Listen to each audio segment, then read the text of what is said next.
আল্লাহ নবী বললেন সমস্ত আমলকারী ধ্বংস হয়ে যাবে, আমলকারী বরবাদ হয়ে যাবে, আমলকারী নাস্তানাবুদ হয়ে যাবে যারা ইখলাসের সঙ্গে খুলুসিয়াতের সঙ্গে লিল্লাহ আল্লাহকে রাজি করানোর জন্য, আল্লাহকে খুশি করানোর জন্য, আল্লাহকে সন্তুষ্টি করানোর জন্য যারা আমল করবে ওই আমলকারীরাই নাজাত পেয়ে যাবে। আর মহব্বতে বলে আপনি নামাজ পড়েছেন, আমল করেছেন, আপনার উদ্দেশ্য হলো লোকে আপনাকে নামাজি বলবে, তাই ওই নামাজি যা ধ্বংস হয়ে যাবে। আপনি রোজা রেখেছেন, আমল করেছেন, আপনার উদ্দেশ্য হলো লোকে আপনাকে রোজাদার বলবে, তাই ওই রোজাদার ধ্বংস হয়ে যাবে। আপনি হজ করেছেন, আমল করেছেন, আপনার উদ্দেশ্য হলো লোকে আপনাকে হাজী বলবে, তাই ওই হাজীটা ধ্বংস হয়ে যাবে। আপনি মাহফিল দিয়েছেন, উদ্দেশ্য হলো লোকে বাহবা দেবে, তাই ওই মাহফিল দাতারা ধ্বংস হয়ে যাবে। আমি হজ করছি, আমার যদি উদ্দেশ্য হয় লোকে আমাকে বড় হুজুর বলবে, তাই ওই বক্তাটা ধ্বংস হয়ে যাবে। এবার কথা বুঝতে পারছেন না? আমল করার পরেও ধ্বংস হবে কেন বলেন তো? কেন? ওর নিয়ত খারাপ। কি খারাপ? সেই বড় হুজুরের কথা মনে আছে? তিন শ্রেণীর মানুষ কি খারাপ? আগা লোক দেখানো নামাজি, লোক দেখানো রোজাদার, লোক দেখানো হাজি সমাজে আছে না নেই? আজকে যত মাহফিল হচ্ছে অধিকাংশ মাহফিলগুলো প্রতিযোগিতামূলক হচ্ছে। মূল জায়গাটা ঘাটতি আছে। মানেন না? আরে কথা বলেন না কেন?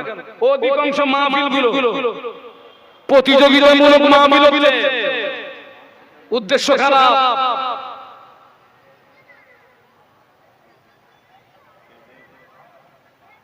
আমাদের জীবনের প্রত্যেকটা আমলের মূল টার্গেট হবে একটি। আমাদের জীবনের প্রত্যেকটা আমলের মূল টার্গেট হবে একটি। কি সেটা? সেটি হচ্ছে আল্লাহর সন্তুষ্টি। সুবহানাল্লাহ বলুন। হযরত রাবিয়া বসরি রাহমাতুল্লাহ আলাইহা কোন একদিন এক হাতে এক লোটা পানি নিয়েছেন, অপর হাতে একটা আগুনের মশাল নিয়েছেন। স্বাভাবিক উনি যেভাবে চলেন তাছাড়া দ্রুত গতিতে এগিয়ে যাচ্ছেন। ওনার মহব্বতের মানুষেরা ওনার চলার পথটাকে আটকালেন। হুজুর, আপনাকে তো এইভাবে কোনদিন যেতে দেখিনি, এক হাতে এক লোটা পানি, এক হাতে আগুনের মশাল, কোথায় যাচ্ছেন? উনি বলেছিলেন পৃথিবীর অধিকাংশ মানুষ এরা স্বার্থপর। কেউ ইবাদত করে জাহান্নামের ভয়ে, আর কেউ ইবাদত করে জান্নাত পাওয়ার আশায়। ঠিক বলেছেন না ভুল বলেছেন? কেউ ইবাদত করে জাহান্নামের ভয়ে, আর কেউ ইবাদত করে জান্নাত পাওয়ার আশায়। উনি বললেন যারা জান্নাত পাওয়ার আশায় ইবাদত করে, আমার এই হাতের আগুনের মশালটা দিয়ে ওই জান্নাতটা পুড়িয়ে ছাই করে দেব। আর যারা জাহান্নামের ভয়ে ইবাদত করে, আমার এই এক লোটা পানি দিয়ে ওই জাহান্নামটাকে নিভিয়ে দেব। তাই যাচ্ছেন। বললেন ইবাদত জাহান্নামের ভয়ে হওয়া উচিত নয়, জান্নাত পাওয়ার আশায় হওয়া উচিত নয়। ইবাদত হওয়া উচিত, টার্গেট হওয়া উচিত আল্লাহর সন্তুষ্টি। কোরআন খুলুন। قل إن صلاتي ونسكي ومحياي ومماتي لله رب العالمين। একটু বলুন আল্লাহু আকবার, জবান খুলে বলুন আল্লাহু আকবার। إن صلاتي ونسكي ومحياي ومماتي لله رب العالمين। আপনার জীবনের নামাজ, আপনার কুরবানি, আপনার বেঁচে থাকা, আপনার মরে যাওয়া, সব কিছুর মূল লক্ষ্য হবে আল্লাহকে রাজি করা, আল্লাহকে খুশি করা, আল্লাহকে সন্তুষ্টি করা। ওটা হলো খাঁটি আমল। ওই খাঁটি আমলকারীরাই নাজাত পেয়ে যাবে। বাদ বাকি সব ধ্বংস, সব কি সব বরবাদ হয়ে যাবে। আমি সেই জন্য বলি আমল কম হোক কিন্তু সে আমলটা খাঁটি হোক। আমল কম হোক কিন্তু সেটা খাঁটি হোক। কম খাই, মালটা হালাল খাই, কারণ হালাল খেলে শরীর ভালো থাকবে, ইবাদত আমলগুলো কবুল হবে। হারামখোরের ইবাদত কবুল হয় না বাবা, কবুল হয় না, কবুল হয় না।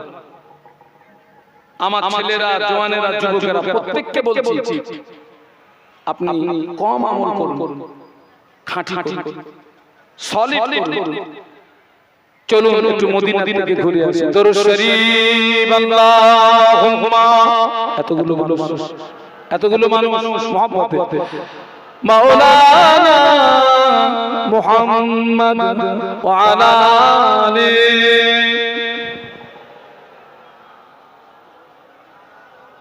আর একটু মহব্বতে আল্লাহুম্মা।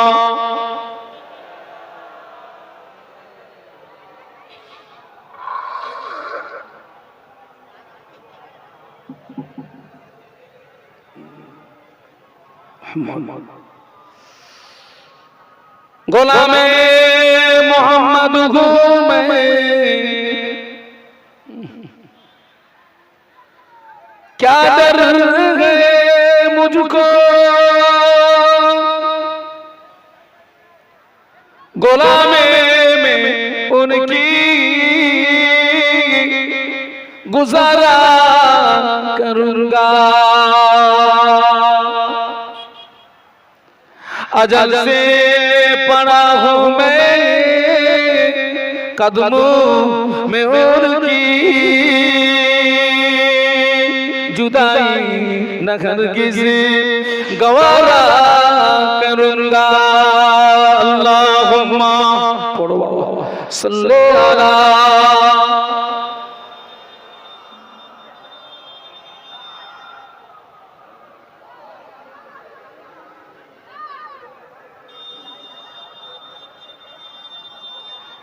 इन हवाओं से कह दो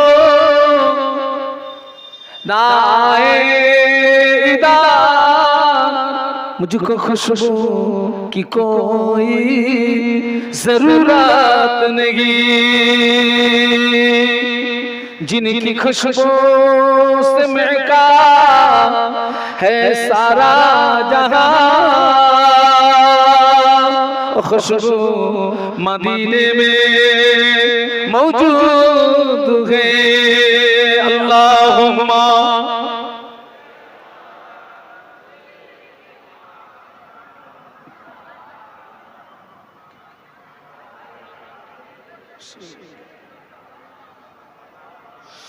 একটু বলুন আল্লাহু আকবার, আর একটু জবান খুলে বলুন আল্লাহু আকবার। আল্লাহকে ডাকলে আল্লাহ পাক খুশি হন না রেগে যান। আল্লাহ কোরআনে বলেছেন উদউনি আস্তাজিব লাকুম, বান্দা তুই আমাকে ডাক, আমি আল্লাহ তোর ডাকে সাড়া দিয়ে থাকি। একটু বলুন সুবহানাল্লাহ।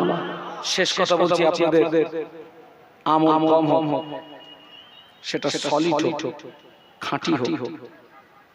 খাঁটি আমলের এত দাম। কেউ যদি তার জীবনের একটা খাঁটি আমলের ওসিলা দিয়ে দোয়া চায়, আল্লাহ পাক ওই খাঁটি আমলের ওসিলায় তার জীবনের বড় বড় বিপদ মুসিবত থেকে আল্লাহ বান্দাকে হেফাজত করে থাকে। বলুন সুবহানাল্লাহ। এবং খাঁটি আমলের ওসিলা দিয়ে দোয়া চাইলে আল্লাহ পাক জীবনের গুনাহ মাফ করে দেন। খাঁটি আমল। বনি ইসরাইল গোত্রের তিনজন ব্যক্তি আল্লাহ জমিনে সফরে বেরিয়েছে, আল্লাহ জমিনে ভ্রমণে বেরিয়েছে। প্রতিমধ্যে ঝড় বৃষ্টি তুফান শুরু হয়ে গেল। ওই তিনজন ব্যক্তি ঝড় বৃষ্টি তুফান থেকে বাঁচার জন্য একটি গুহার ভিতরে আশ্রয় নিল। কিন্তু দেখতে পাওয়া গেল বিশাল একটি পাথর গড়াতে ওই গুহার মুখটা এসে আটকিয়ে গেল। ওই তিনজন ব্যক্তি জীবন যাওয়া ছাড়া কোনো গতি নাই। বনি ইসরাইল গোত্রের তিনজন ব্যক্তি আল্লাহর জমিনে আপনার সফরে বেরিয়েছে, ভ্রমণে বেরিয়েছে। প্রতিমধ্যে ঝড় বৃষ্টি তুফান শুরু। তারা ঝড় বৃষ্টি তুফান থেকে বাঁচার জন্য একটা গুহার ভিতরে আশ্রয় নিল। কিন্তু দেখা গেল বিশাল একটা পাথর ওই আপনার গড়াতে গুহার মুখটা এসে বন্ধ হয়ে গেল। তিনজন ব্যক্তির এখন জীবন যাওয়া ছাড়া কোনো গতি নেই। তিনজন ব্যক্তি গুহার ভিতরে বসে পরামর্শ করছে এখান থেকে বাঁচতে গেলে রাস্তা একটি। আমাদের জীবনে যদি কোনো নেক আমল থাকে, খাঁটি আমল থাকে, ওই খাঁটি আমলের ওসিলা দিয়ে দোয়া চাই, আল্লাহ দয়া হলে গুহার ভিতর থেকে পাথর সরিয়ে দেবে। একটু জোরে জোরে বলুন বাবা, কোন আমলটা খাঁটি আমল আর কোন আমলটা ভেজাল আমল নিজের আমলের ব্যাপারে নিজেও জানা যায় না। তিনজনের ভিতরে একজন বলছে ভাই রে, আমার একটা খাঁটি আমলের কথা মনে পড়ে গেছে ভাই, একটা সলিড আমলের কথা মনে পড়ে গেছে ভাই।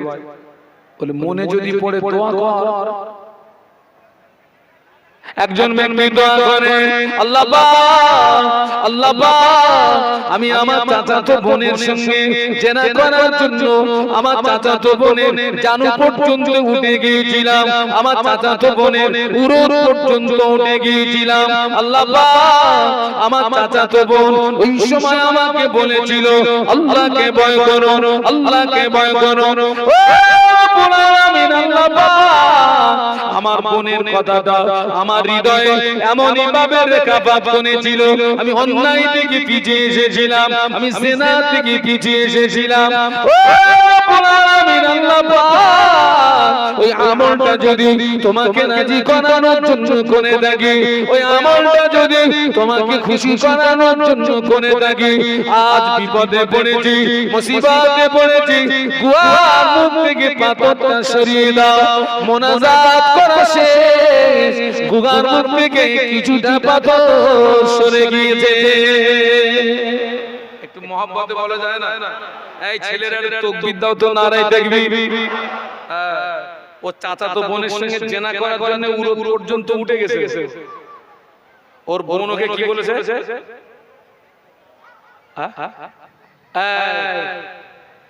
কি করছিস? আল্লাহকে ভয় কর। কাকে কাকে?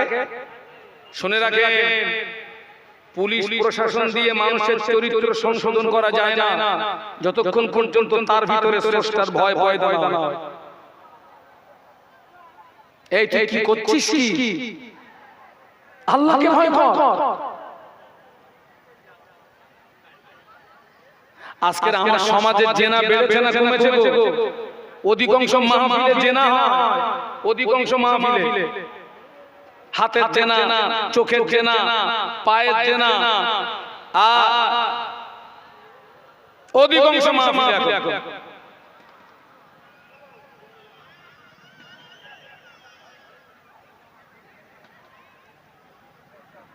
আল্লাহ পাক আমার ওই দিনে আমার মনের কথাটা আমার হৃদয়ে এমন ভাবে রেখাপাত করেছিল, তোমার ভয়টা। আল্লাহ আমি ওই দিনে অন্যায় থেকে পিছিয়ে এসেছিলাম, আমি জিনা থেকে পিছিয়ে এসেছিলাম, অপরাধ থেকে পিছিয়ে এসেছিলাম। আল্লাহ ওই আমলটা যদি তোমাকে রাজি করানোর জন্য করে থাকি, খুশি করানোর জন্য করে থাকি, আল্লাহ আজ বিপদে পড়েছি, মুসিবতে পড়েছি, গুহার ঘর থেকে পাথর সরিয়ে দাও। মোনাজাত শেষ, গুহার ঘর থেকে কিছুটা পাথর সরে গেল। একটু মহব্বতে বলুন। কিন্তু পার হওয়ার রাস্তা হলো না বাবা। তবে আল্লাহ না করুক আমরা যদি কোনোদিন গুহায় পাথর চাপা পড়ি, আপনাদের অসুবিধা নেই, আপনারা হাত হাঁকবেন তো পাথর আউট, ভয় লাগে। গুহার ভিতরে এখন দুজন আছে, এই দুজনের দোয়ায় যদি পাথর সরে তিনজন বাঁচবে, নইলে তিনজনই শেষ ব্যক্তির কথাটা বলছি। তিন নম্বর বেটা দোয়া চাই যে ও রব্বুল আলামিন আল্লাহ পাক, আমি সারা দিন মাঠে বকরি চড়াতাম, আমি বকরির দুধগুলোকে দহন করে আগে আমি পান করি না, বিবি ছেলে মেয়েকে আগে দিই না। বাড়িতে আমার আম্মা বড় দুর্বল, আমার আব্বা বড় দুর্বল, আমার আব্বা বড় যায়েব, আমার আব্বা বড় যায়েব, আগে আমার আম্মাকে দিয়েছি, তারপরে আব্বাকে দিয়েছি, তারপরে বিবি ছেলে মেয়েকে দিয়েছি, তারপরে আমি পান করেছি। নবী পাকের একজন সাহাবী আল্লাহ নবীকে জিজ্ঞাসা করেছিলেন, ইয়া রাসূলুল্লাহ, হাবিবাল্লাহ, হুজুর আমি খেদমত করব কার? আল্লাহ নবী বললেন তোমার মায়ের। তারপরে কার? আল্লাহ নবী বললেন তোমার মায়ের। তারপরে কার? আল্লাহ নবী বললেন তোমার মায়ের। তারপরে কার? আল্লাহ নবী বললেন তোমার পিতার।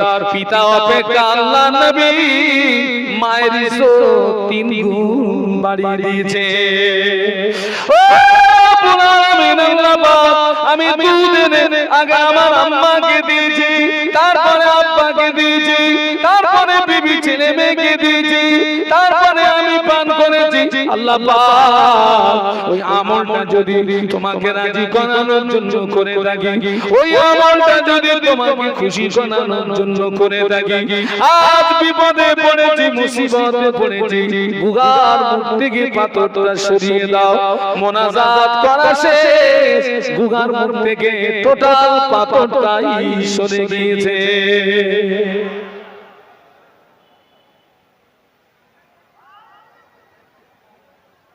আল্লাহু আকবার। আমার ছেলে জওয়ান যুবক যারা এখানে এসেছেন, এটা আমার আদেশ নয়, অনুরোধ।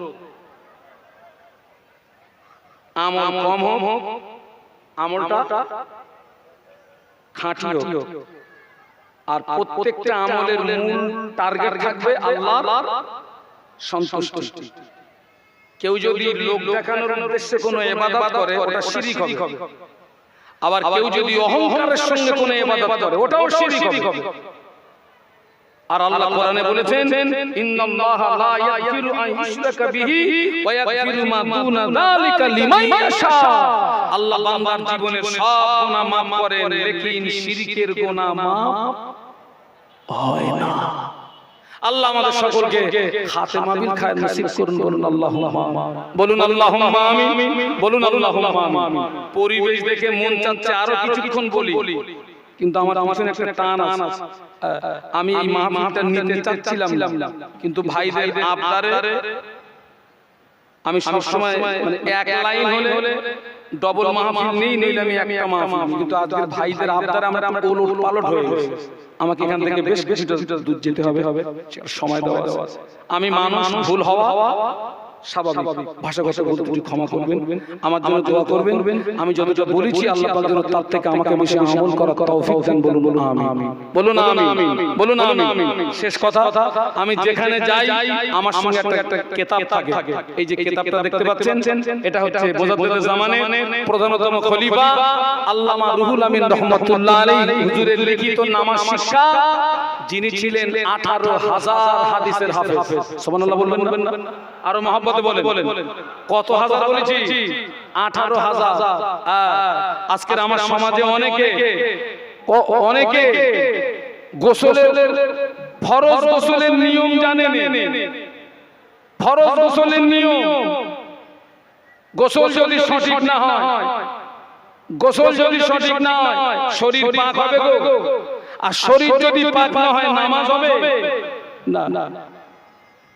অনেকে উজু কি করে করতে হয় জানে না, উল্টো পাল্টা ও উজু হবে না। আবার অনেকে নামাজে কি করে দাঁড়াতে হয় তাও জানে না। হুজুর আল্লামা দুহাত দিয়ে কিতাব লিখে গেছেন, দুহাত। এর প্রিন্ট আছে 70 টাকা, আমি এটা 50 টাকা করে বিক্রি করি। আমার এই সাথী ভাই আপনাদের কাছে যাচ্ছে, ছেলেরা জীবনে অনেক পয়সা নষ্ট করেছো, পারলে 50টা টাকা দিয়ে আল্লামা বড় মাওলানা হুজুরের একটা কিতাব একটু বাড়ি নিয়ে যাবেন। হুজুর আল্লামা বলে গেলেন, আমার কিতাব যার ঘরে থাকবে আমি রুহুল আমিন তার ঘরে রয়ে গেলাম। একটু বলুন সুবহানাল্লাহ। আমার কিতাব যারা পড়বে, আমার কিতাব যারা অনুসরণ করবে, অন্য কোন দলমত তাদেরকে গোমরাহি করতে পারবে না, তাদেরকে পথভ্রষ্ট করতে পারবে না। তারা খাঁটি সুন্নাত ওয়াল জামাতের উপরে ইস্তেকামত থাকবে। কিয়ামতের ময়দানে একটি মাত্র দল জান্নাতে যাবে, ওই দলটির নাম হচ্ছে সুন্নাত ওয়াল জামাত। বলুন সুবহানাল্লাহ, মহব্বতে বলুন। তো অনুরোধ করব, জীবনে অনেক পয়সা নষ্ট করেছেন, 50 টাকা দিয়ে হুজুর আল্লামার একটা কিতাব কিনুন, একটু পড়বেন, নিজে পড়বেন, স্ত্রীকে দেবেন, ছেলেকে দেবেন, মেয়েকে দেবেন। রাসূল বলেছেন, উতুলুবুল ইলমা মিনাল মাহদি ইলাল লাহাদ, জ্ঞান অর্জনের সময় দোলনা থেকে শুরু করে কবরে যাওয়া পর্যন্ত। আল্লাহ আমাদের তৌফিক দিন। ওমা তাওফিকি ইল্লা বিল্লাহ, আলাইহি তাওয়াক্কালতু ওয়া ইলাইহি উনীব। আসসালামু আলাইকুম ওয়া রাহমাতুল্লাহি ওয়া বারাকাতুহু। দরুদ শরীফ। আল্লাহুম্মা